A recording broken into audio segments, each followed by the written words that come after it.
is a member of our synagogue in Delray Beach, and it is my great honor in Joyce's memory to be able to stand before you today. But I really must begin my words of introduction for our event today, which is called the celebration of Joyce's life, with the word, wow. The fact that so many of you have come together, well, it is cold outside, so it's warm. But the fact is that so many of you have come together this afternoon when, you could be in your warm homes. You came out in the cold to be here, to remember and share remembrances of, most obviously, someone who meant so much to many of you individually, and certainly all of you collectively. I did not know Joyce, so I'm here to offer some words of reflection and prayer. But from what I heard some of you say to me about her, and the reason why so many of you are here, because to say the least, she was an active person. My God, she was in so many clubs and involved in them and on the stage and in private, whatever. And she was a person who was out there with so many of you. And so, from the bottom of my heart, I offer these words. And I do reflect upon the beautiful idea in Judaism, and that is the belief that we have multiple levels to our soul. And one of those levels is called a neshama. And I would have to say that Joyce apparently had a good neshama, good soul. And the beautiful thing about neshama is it's just not a one thing, but rather it can be placed into an infinite number of parts. And thereby a part of Joyce's soul comes off in every single person who was in her company, who was touched by her, who shared a time or a moment or a place with her. So for some of you, such as Stephen, Elisa, Matthew, Marisol, Brother Larry, other family members, is that a greater part of her is with you. But even for myself, I never met her, as I said, but yet a part of her neshama is now a part of mine, for which I am grateful. And so I offer the words that when cherished ties are broken, and the chain of love is shattered through the experience of the death of a loved one, only trust in the strength of faith can lighten the heaviness of the heart and soul. For at times the pain of separation seems more than we can bear. But love and understanding can help us pass through the darkness toward the light. Thus, even when they are gone, who departed are still with us, moving us to live as in their higher moments they themselves wish to live. And so it is that you remember Joyce now and forevermore. She lives on by the words and time spent together and shared with so many of you, and I have no doubt many others as well. And she lives on by those values by which she lived her life. And these values, as well as herself, are a part of yours now and forevermore. For as a poet once wrote, that this one was dear to you so many a year, but darkens your distress. Would you she were less worthy and less dear, that you might grieve the less? For Joyce was a golden font that freely poured, but goldenly endures. And though that font be gone, its bounty, stored in treasure, still is yours. The past is deathless, and souls are well too deep to spend their purest gains. All that this woman gave to you is yours to keep, while memory remains. Who never had and lost, forlorn are they, far more than you and I who had and have. Was not the price we pay for love and good memories that cannot ever, ever die. There is told the story in the Talmud of a port city. And it was that as the ships would go out, the people from the town would be standing along the dock with tears in their eyes and weeping. But it would be that when the ships came back in, they would have smiles on their faces and beckoning the ships in to port. And a visitor one day said to this town and the people there, "What's going on here? It's not normal. Normally people are happy when ships are going out and having hopefully cruises and whatnot doing the things they need to do. And the ship comes back, okay. And the sound person said, you don't understand. We don't really know what's going to happen to that ship when it leaves port. They're going to have many beautiful days of sailing, everything's calm seas, etc. But guess what? There are stormy days and tough seas. And sometimes ships don't even come back to port. And so when those ships return, we have smiles on our faces and good love and peace in our hearts and souls. And why? Because we can say to those ships, Shalom, welcome home. And so today, and not only today, but before today and forevermore, for those of you who cherish that memory of Joyce, she has come back to home. She has found Shalom. And certainly, as you can see, the many ports that she traveled to, touching each and every one of you, will always be a part of your lives as it will be a part of hers eternally, because she'll always be a part of you. But just remember that very beautiful word, Shalom, which means welcome home, and it means also what? It means peace. And so a process continues today, and that's why we're here in part, and that is remembering her. And so therefore, I'm going to call Steve up first. Steve, okay? Unless you want to do it otherwise. Elisa, you want to? Okay, who wants to give you the microphone first? Okay, Steve is going to come up first, and then daughter Elisa, son of Matthew. And I've been asked to allow any of you who would like to say a few words of remembrance to do so. However, if each and every one of you took this microphone, we'd be having dinner tomorrow night. Because there's so many of you. It's not a bad thing, but there are just so many of you. So the purpose is, it's wonderful that you're actually at these tables this way in a circular fashion. So really, not for everyone to come up and whatnot at this microphone, but rather you're going to be sharing some food afterward, a repast. And as you bring your food back to your table, make sure you're not talking about the Super Bowl next week, or your pickleball game tomorrow morning when it warms up, but rather make sure at your tables, you share the stories about Joyce's life. That's what this is all about. And therefore, it doesn't matter who comes up to the microphone. What's most important are the stories that you share as groupings of friends, because guess what? All of you today become a part of Joyce's family. Thank you, Rabbi.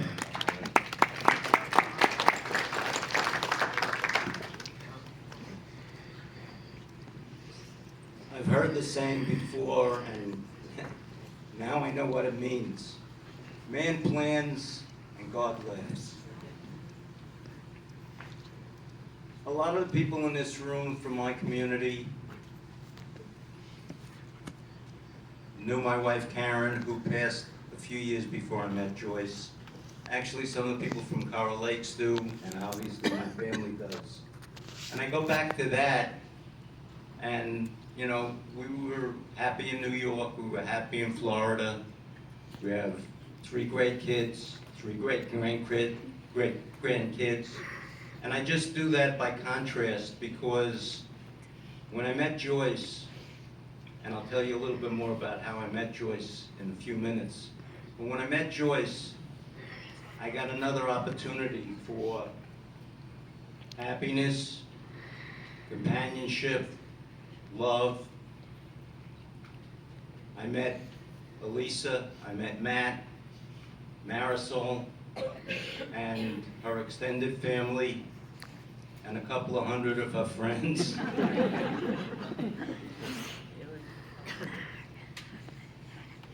And now, full circle, going back to when we met, I guess it's in round numbers 15 years ago. Whenever we would meet somebody and go out with them, Joyce would say, tell them how we met. And we met at the JCC on Jog Road. And I would say, we met at the JCC on Jog Road. And people would say, and Joyce would say, now tell the rest of the story. I said, Joyce, I was only kidding when I said that. I don't want to tell the rest of the story. But tell the rest of the story. The rest of the story is that being a singles group, there were maybe 10 or 15 guys and 150 girls. And Florida. when I, the story Joyce wanted me to tell was, I jokingly, and almost I should have kept my mouth shut, I said, yeah, and out of that entire crowd, I picked Joyce. Because all the others turned me down. Now, I give you that story to illustrate the fact that Joyce kept insisting that I tell that whole story. I got to the point where I didn't even bother saying, going to the short version. I went right to the whole story because she never had a problem laughing at herself.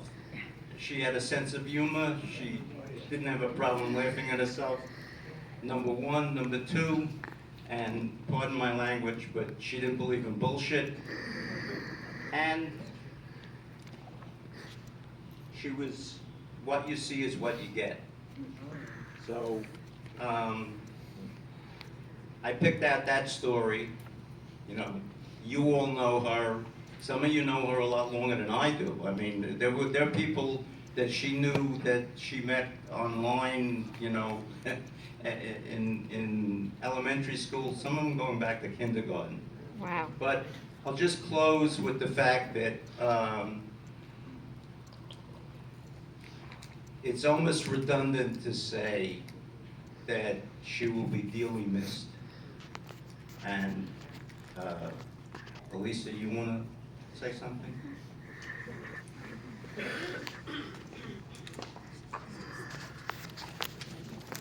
Wow. Thank you all for being here. Every time I thought about today, I thought I'd start crying.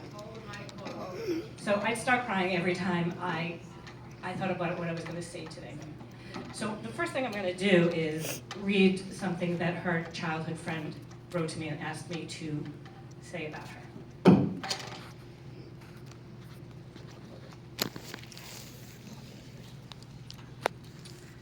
Joyce, Susan, and I were classmates at Lafayette High School, where we became the closest friends. Raise your hand, Susan. Linda couldn't be here today. Joyce became a high school teacher and a special needs where she nurtured her students. In fact, one Thanksgiving, she bought a turkey and gave it to one of her needy students so that the kid's mother could provide a turkey dinner for the holiday. Joyce treasured her two children and provided them with every opportunity available to them. She will be missed by all of us, whose hearts she touched. And that's from Linda Lasker. My mom did touch a lot of hearts, and I thank you all for being here. I didn't want this to be a memorial because my mother did not want it to be a memorial. She wanted it to be a celebration of life.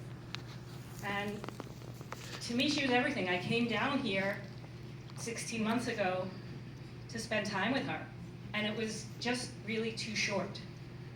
And I'm very sad about it, and I'm going to miss her dearly. I'm going to tell you two stories that I don't think, she was really great at telling stories, but I don't think most of you know these stories. I don't know if she told them. She was a great storyteller. When I had to call the Neptune Society, that was where she was cremated, the woman said, we gave her an urn, can you find it? For weeks I looked all over for it. I then spoke to Debbie, raise your hand, Debbie, who said, it's a box, it looks like a jewelry box, and that's where her remains will be. Again, looked all over the place, and I saw this jewelry box in my mother's closet. I'm like, okay, that must be the urn. So very delicately, I pulled down this thing, and I had to open it, not knowing what I was going to find in it. I thought it was going to be empty, and I opened it up, jewelry. That was my mother, and she never told me anything. That was one story. The other story I'm going to tell you, and then I'm going to hand the mic over to my brother. My mother was also a jokester, as I'm sure a lot of you know. She loved to laugh, and she loved to play jokes on people. She was at an affair, and her niece, Samantha, was at the affair. And Samantha came over to her and said, "You look just like my Aunt Joyce." And my mother turned around to her and said, "Sprechen Sie Deutsch?" I don't think most of you knew those two stories. I will miss her. I will miss her stories. I will miss her love and compassion and her undying love for me and my brother.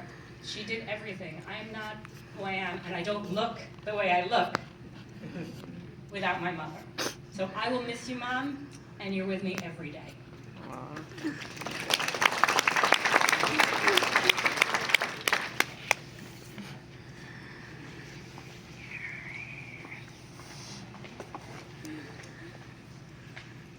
Well, everybody's been saying how funny my mother is, and I'm gonna miss when we would reminisce, so she'd tell stories of her childhood or our childhood and all sorts of stuff. But I'm gonna tell you a great story. I think most of you are gonna say, yeah, that's Joyce. But we went to pick up my sister at a camp, a sleepaway camp she'd been working at. And we stuffed 7 people in a Buick. And we went to a McDonald's drive-thru. Joanne's son, my oldest friend, her 2 sons, but one of them was with us, Corey. And grandparents, a cousin, Elisa, and Mom. So it was 7 of us. And we go to the drive-thru, and everybody's yelling at once what they want. Literally everybody's yelling, I want pancakes, I want egg, muffin, I want biscuits, and this. And my mom said, everybody, shut up. One at a time, one at a time. And the lady that she was supposed to be giving the order to says, please stop yelling into the microphone. So my mother turns her head and says, F you. And she really said it. She didn't say F you. She said the full thing. I'm not going to say it here. And I was embarrassed. I was like 13 years old. Couldn't really duck because we had 7 people in the car. And we drive around. And the girl says, I hope you didn't say what I think you said because the whole restaurant heard you. So, I think everybody can imagine my mom and in that situation and really say, yeah, that's Joyce. So we'll miss her liveliness and her sense of humor and the stories and everything. And there's so many questions that I have that you think you all have time to ask, and you just don't. And some questions will go unanswered, but she'll always be in my heart and everything, and think about her every day. My wife would like to say something.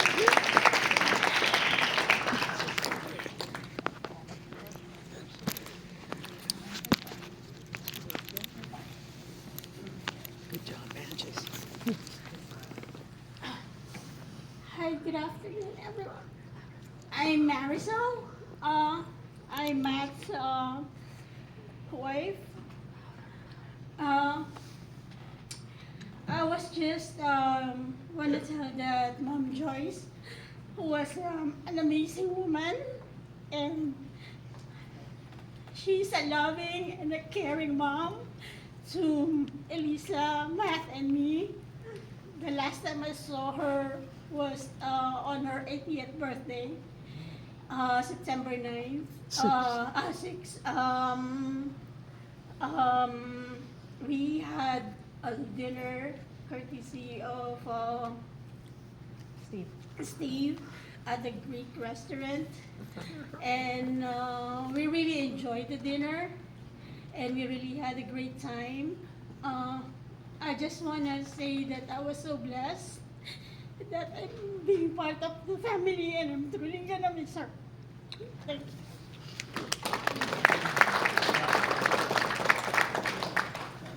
So, is there anyone who would like to share with the whole group? Okay? Remember, Not everyone can speak. Save it for your table group, okay? Right. What is your name? Sarah. Sarah. Yeah, Joyce was so important in my life, and I just wanted to know how I met her. I found out she was the president of Hadassah, which is a big deal around here. And I remember the first time I saw her, she was introducing somebody and telling jokes, and that was the first impression I had of her. And she also was wonderful with children, and that week they had a kids' week, so that people who were on vacation, when their grandkids came down, and she set up a program, and my two grandkids were immediately taken with her. She was just so friendly. I called her really a child whisperer, the kind of person who was just so good with children.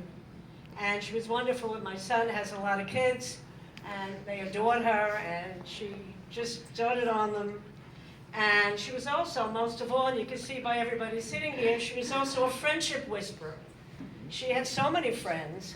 I don't think I know anybody that I've ever met that would have been able to have as many people to honor them, unless they were paid to come. So, no, she was just, she had more friends than anyone I ever knew, absolutely. And she organized a book group that many members are here that she started. And she was just so incredibly funny and kind. She was also a wonderful she made wonderful crafts. She was a knitter. She even once put together a Lego sculpture that I was very impressed with, because to me that was just totally difficult to do. And also one of the things that I really was jealous about and treasured her for was that she spoke Yiddish. And she tried to teach Yiddish to people. She taught me a lot of words. I just never really got the full language. But there was something, such Yiddishkeit that she had, this real goodness, this real kind heart, and I miss her so much, and I'm sure everybody here feels the same way. So, love you.